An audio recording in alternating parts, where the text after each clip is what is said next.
सबसे पहले हम गैस्ट्रो इंटेस्टिनल ट्रैक्ट के बारे में शॉर्ट में समझ लेते हैं। जैसे कि आप अपने स्क्रीन पे इस इमेज को देख सकते हैं। ये हमारे ह्यूमन बॉडी का गैस्ट्रो इंटेस्टिनल ट्रैक्ट, जिसको हम जीआईटी भी बोलते हैं। गैस्ट्रो इंटेस्टिनल ट्रैक्ट माउथ से चालू होता है एंड एनस पर आकर खत्म होता है। गैस्ट्रो इंटेस्टिनल ट्रैक्ट के अंदर होते हैं mouth, oesophagus, stomach, small intestine, large intestine and last में होता है रेक्टम। अगर हमारे गैस्ट्रो इंटेस्टिनल ट्रैक्ट के अंदर किसी भी टाइप का इशू या किसी भी टाइप का प्रॉब्लम हो जाता है, तो इसी प्रॉब्लम के वजह से 4 मेन टाइप के गैस्ट्रो इंटेस्टिनल डिसऑर्डर्स हो जाते हैं। सबसे पहला होता है गैस्ट्रो इसोफेगल रिफ्लक्स डिजीज, दूसरा है पेप्टिक अल्सर डिजीज, तीसरा है alcoholic liver disease and last है इन्फ्लामेटरी बोवेल डिजीजेस, जिसके अंदर Crohn's disease and ulcerative colitis आते हैं। इस चैप्टर के अंदर हमें इन सभी डिसऑर्डर्स के definition, etiopathogenesis, clinical manifestation, non pharmacological management and pharmacological management क्या होता है, इन सब के बारे में डिटेल में पढ़ना है। इस वीडियो के अंदर हम गैस्ट्रो एसोफेगल रिफ्लक्स डिजीज के बारे में डिटेल में देखने वाले हैं। गैस्ट्रो एसोफेगल रिफ्लक्स डिजीज, ये टर्म 4 अलग अलग वर्ड से बना हुआ है। सबसे पहला है गैस्ट्रो, जिसका सिंपल मतलब होता है स्टमक। दूसरा वर्ड है ईसोफेगल या फिर ईसोफिजल, जिसका सिंपल मतलब होता है ईसोफेगस। तीसरा वर्ड है रिफ्लक्स। रिफ्लक्स का सिंपल मतलब होता है फ्लोइंग बैकवर्ड। अगर कोई भी चीज पीछे की तरफ फ्लो होना चालू हो जाता है तो उसको हम रिफ्लक्स बोलते हैं। चौथा वर्ड है डिजीज, जिसका सिंपल मतलब होता है डिसऑर्डर या फिर कोई भी बीमारी। अगर हम शॉर्ट में समझे तो गैस्ट्रो एसोफेगल रिफ्लक्स डिजीज एक ऐसा डिजीज होता है जिस दौरान जो भी खाना हमारे स्टमक में मौजूद है, वो खाना वापस से हमारे ईसोफेगस की तरफ फ्लो होना चालू हो जाता है। नॉर्मल प्रोसेस में जो भी खाना हम खाते हैं, वो खाना हमारे माउथ से ईसोफेगस की तरफ जाता है और ईसोफेगस से स्टमक के अंदर पहुंच जाता है। लेकिन अगर हमारे ईसोफेगस के इस वाले पार्ट में कोई प्रॉब्लम हो जाता है, जिसको हम बोलते हैं लोअर ईसोफेगल स्पिंक्चर, अगर इस लोअर ईसोफेगल स्पिंक्चर के अंदर किसी टाइप का प्रॉब्लम हो जाता है, तो उस प्रॉब्लम की वजह से जो भी खाना या जो भी एसिड या जो भी कंटेंट हमारे स्टमक के अंदर गया है, वो खाना वापस से हमारे ईसोफेगस की तरफ आना चालू हो जाता है, फ्लो होना चालू हो जाता है। और इसी पूरे के पूरे डिजीज को हम बोलते हैं गैस्ट्रो ईसोफेगल रिफ्लक्स डिजीज। इस डिजीज का हम एक प्रॉपर डेफिनेशन समझ लेते हैं। Gastro oesophageal reflux disease is a chronic digestive disorder in which stomach acid or stomach contents flow back into the esophagus, causing irritation and inflammation of the esophageal lining। जैसे कि अब भी हमने देखा था कि गैस्ट्रो एसोफेगल रिफ्लक्स डिजीज एक chronic digestive disorder होता है, जिस दौरान जो भी खाना या जो भी एसिड या जो भी कंटेंट हमारे स्टमक के अंदर मौजूद है, ये सारे के सारे चीज वापिस से ईसोफेगस की तरफ फ्लो होना चालू हो जाते हैं। और जब ये ईसोफेगस की तरफ फ्लो होना चालू होंगे तो हमारे ईसोफेगस के अंदर इरिटेशन या फिर इन्फ्लामेशन होना चालू हो जाता है। गैस्ट्रो इसोफेगल रिफ्लक्स डिजीज को GERD भी बोला जाता है। सो ये तो था definition and introduction about gastro oesophageal reflux disease या फिर GERD। होप आपको अच्छे तरीके से समझ गया होगा। नेक्स्ट हम etiopathogenesis of gastro oesophageal reflux disease के बारे में समझ लेते हैं, यानी कि किसी भी पेशेंट को या किसी भी इंसान को गैस्ट्रो इसोफेगल रिफ्लक्स डिजीज किस वजह से होता है, इसके बारे में डिटेल में समझ लेते हैं। The main causes of gastroesophageal reflux disease include relaxation or weakness of the lower esophageal sphincter, obesity, pregnancy, smoking, alcohol intake, and consumption of spicy or fatty foods. In some cases, certain medications like calcium channel blockers or anticholinergics can worsen the disease. When the lower esophageal sphincter fails to close properly, acidic gastric contents flow back into the esophagus, leading to mucosal damage and inflammation. Repeated exposure to acid may cause complications such as ulceration and bleeding. Gastroesophageal reflux disease का main cause होता है relaxation and weakness of the lower oesophageal sphincter. अब ये lower oesophageal sphincter क्या होता है, इसको हम शॉर्ट में समझ लेते हैं। इसोफेगस का जो निचला हिस्सा होता है, यहाँ पर एक स्फिंक्टर मौजूद होता है जो कि एक गेट की तरह काम करता है, और इसी स्फिंक्टर को हम लोअर इसोफेगल स्फिंक्टर बोलते हैं। और ये lower oesophageal sphincter open and close होते रहता है। जब कोई भी खाना हमारे इसोफेगस के अंदर मौजूद होता है, तो उस खाने की वजह से ये लोअर इसोफेगल स्फिंक्टर जो कि गेट की तरह काम करता है, ओपन हो जाता है, और ओपन होने की वजह से खाना हमारे इसोफेगस से स्टमक के अंदर चले जाता है, और ये लोअर इसोफेगल स्फिंक्टर वापस से क्लोज हो जाता है।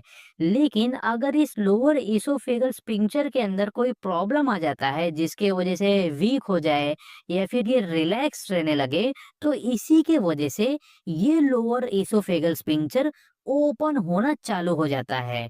जब ये ओपन होगा तो जो भी खाना या जो भी एसिडिक फूड हमारे स्टमक के अंदर मौजूद है, वो एसिडिक फूड वापस से हमारे इसोफेगस के अंदर जाना चालू हो जाता है, जिसकी वजह से पेशेंट का जो इसोफेगस का म्यूकोजल लाइनिंग होता है, वो म्यूकोजल लाइनिंग भी धीरे धीरे डैमेज होना चालू हो जाता है, और इसी के वजह से पेशेंट के इसोफेगस के अंदर इन्फ्लामेशन हो जाता है, यानी कि सूजन हो जाता है। और यही सब चेंजेस की वजह से पेशेंट को गैस्ट्रो एसोफेगल रिफ्लक्स डिजीज भी होना स्टार्ट हो जाता है। इसी के साथ साथ अगर कोई पेशेंट ओबेस है, यानी कि काफी ज्यादा मोटा है, या फिर किसी फीमेल पेशेंट को प्रेगनेंसी है, या फिर कोई पेशेंट स्मोकिंग काफी ज्यादा कर रहा है, अल्कोहल का इनटेक काफी ज्यादा है, या फिर स्पाइसी एंड फैटी फूड का कंजम्पशन कोई इंसान ज्यादा कर रहा है, तो इन सब वजह से भी गैस्ट्रो एसोफेगल रिफ्लक्स डिजीज हो जाता है। इसी के साथ साथ कुछ ऐसे मेडिसिन भी होते हैं जैसे कि calcium channel blockers and anticholinergics. ये ऐसे मेडिसिन होते हैं जो गैस्ट्रो एसोफेगल रिफ्लक्स डिजीज को और ज्यादा वर्स, यानी कि और ज्यादा बेकार कर सकते हैं। अगर गैस्ट्रो एसोफेगल रिफ्लक्स डिजीज को समय पर ठीक नहीं किया गया, तो लॉन्ग टर्म एक्सपोजर पर हमारे बॉडी के अंदर अल्सरेशन या फिर ब्लीडिंग जैसे कंडीशन भी चालू हो सकते हैं। हम clinical manifestation of gastro oesophageal reflux disease के बारे में समझ लेते हैं, यानी कि इस डिजीज का मेन साइंस एंड सिम्टम्स क्या होते हैं, लक्षण क्या क्या होते हैं, इसके बारे में डिटेल में समझ लेते हैं। The main symptoms of gastro oesophageal reflux disease include heartburn, presence of sour or bitter tasting fluid in mouth, difficulty swallowing, and chest pain. Other symptoms may include chronic cough, hoarseness of voice, sore throat, and nausea. Severe or untreated gastroesophageal reflux disease may lead to esophageal ulcers. Gastroesophageal reflux disease का main symptom होता है heartburn. जिन patient को gastroesophageal reflux disease है, ऐसे patient को heartburn काफी frequent होना चालू हो जाता है, यानी कि पेशेंट के चेस्ट के अंदर बर्निंग सेंसेशन जैसा फील होना चालू हो जाता है। इसी के साथ साथ पेशेंट को माउथ के अंदर कड़वापन या फिर खट्टापन जैसे कंडीशन भी चालू हो जाते हैं। पेशेंट को खाना निगलने में या फिर खाने को स्वॉलो करने में काफी ज्यादा डिफिकल्टीज फेस करने पड़ते हैं, जिसको हम डिस्फेजिया नाम से भी जानते हैं। इसी के साथ साथ पेशेंट को चेस्ट में पेन होने लगता है, पेशेंट को कफ होना चालू हो जाता है, पेशेंट का जो वॉइस है वो काफी भारी होने लगता है, पेशेंट को थ्रोट में काफी ज्यादा इरिटेशन होने लगता है, पेशेंट को नोजिया एंड वोमिटिंग भी होना स्टार्ट हो जाता है। अगर गैस्ट्रो इसोफेगल रिफ्लक्स डिजीज को ट्रीट नहीं किया गया, तो आगे चलकर पेशेंट को इसोफेगल अल्सर्स भी हो सकते हैं, यानी कि पेशेंट के जो इसोफेगस है उसके अंदर अल्सर्स होना चालू हो जाते हैं। सो ये तो था clinical manifestation of gastro oesophageal reflux disease. Hope आपको अच्छे तरीके से समझ गया होगा। नेक्स्ट हम non pharmacological management of gastro oesophageal reflux disease के बारे में समझ लेते हैं। यानी कि गैस्ट्रो एसोफेगल रिफ्लक्स डिजीज को बिना किसी मेडिसिन के किस तरीके से ठीक किया जाता है, मैनेज किया जाता है, इसके बारे में डिटेल में समझ लेते हैं। Avoid spicy, fatty and acidic food. जिन पेशेंट को गैस्ट्रो एसोफेगल रिफ्लक्स डिजीज है, ऐसे पेशेंट को spicy food, fatty food and acidic food को नहीं कंज्यूम करना चाहिए, अवॉइड करना चाहिए, क्योंकि ये सब खाना पेशेंट का जो गैस्ट्रो एसोफेगल रिफ्लक्स डिजीज है उसको और ज्यादा बेकार कर सकते हैं। Eat small and frequent meals instead of large ones. जिन पेशेंट को गैस्ट्रो एसोफेगल रिफ्लक्स डिजीज है, ऐसे पेशेंट को स्मॉल अमाउंट में खाने को कंज्यूम करना चाहिए। अगर ऐसे पेशेंट लार्ज अमाउंट में खाने को कंज्यूम करने लगते हैं, तो पेशेंट के स्टमक के अंदर भी खाने का लेवल बढ़ जाएगा, जिसकी वजह से वो खाना पेशेंट के ईसोफेगस के तरफ फ्लो होना चालू होगा एंड पेशेंट को हार्ट बर्न एंड इरिटेशन जैसे सिम्टम्स वापस से होना चालू हो जाते हैं। Avoid lying down immediately after eating. जिन पेशेंट को गैस्ट्रो एसोफेगल रिफ्लक्स डिजीज है, ऐसे पेशेंट को खाना खाने के तुरंत बाद सोना नहीं चाहिए। अगर ऐसे पेशेंट खाना खाने के तुरंत बाद सो जाते हैं, तो पेशेंट के स्टमक के अंदर जो भी खाना मौजूद है, वो खाना पेशेंट के ईसोफेगस के तरफ फ्लो होना चालू हो जाता है और पेशेंट को हार्ट बर्न एंड इरिटेशन जैसे कंडीशन फिर से होना चालू हो जाते हैं। Avoid smoking, alcohol and caffeine. जिन पेशेंट को गैस्ट्रो एसोफेगल रिफ्लक्स डिजीज है, ऐसे पेशेंट को स्मोकिंग, अल्कोहल एंड कैफीन को अवॉइड करना चाहिए, क्योंकि ये तीनों के तीनों चीज पेशेंट के गैस्ट्रो एसोफेगल रिफ्लक्स डिजीज को और ज्यादा बेकार कर सकते हैं। Maintain a healthy body weight and manage stress. जिन पेशेंट को गैस्ट्रो एसोफेगल रिफ्लक्स डिजीज है, ऐसे पेशेंट को अपना बॉडी वेट मेंटेन करके रखना चाहिए, क्योंकि अगर पेशेंट का बॉडी वेट काफी ज्यादा हुआ, तो ऐसे टाइम पर भी पेशेंट को गैस्ट्रो एसोफेगल रिफ्लक्स डिजीज और ज्यादा बेकार हो सकता है।